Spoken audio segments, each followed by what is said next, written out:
Do you have imposter syndrome?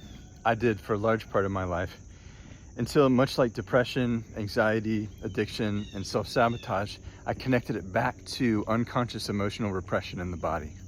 Things get complicated because emotional repression disguises itself as a variety of different suffering states, and then we assign different names to each state.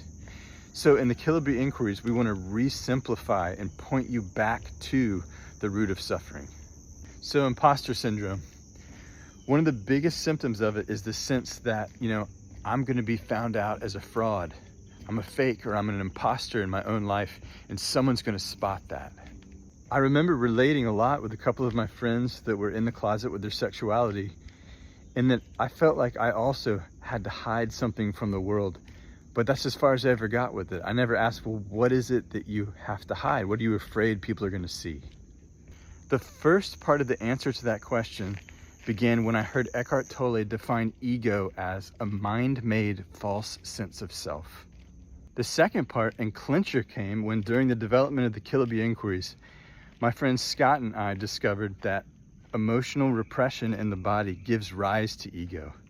Now, let me say that in more sort of understandable terms. When we bury the emotions that are true for us in childhood in order to survive, stay safe, or get love, then we're forced or compelled to identify with what's false. So the irony of my imposter syndrome is that I actually am an imposter.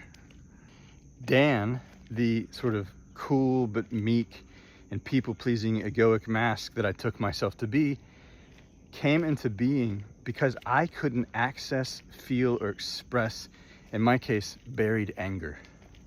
That's what I was hiding from the world. That's what was driving my imposter syndrome, and that's what was keeping me in fear of being seen. I was angry. Now, I'm sure everybody around me sensed this, but I didn't. I had to stay in that pretense for safety.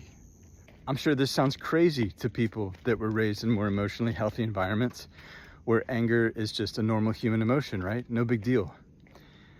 But to my nervous system as a kid, the way that it was programmed, it meant that if I even knew, let alone felt, or God forbid, expressed anger, it meant two things. One, that I would lose connection, and two, that I would probably be attacked. So in a way, thank God for the imposter Dan, or the depression or anxiety or addiction or self-sabotage. They're all protective mechanisms. If I hadn't have had those, I would have just been living in the world like this all the time, God. Anyhow, if what you truly feel like deep down is that, then you're probably dealing with emotional repression in the body.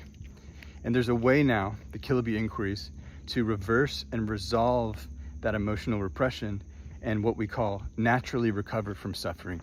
If you'd like to learn more about it, visit repressiontest.com.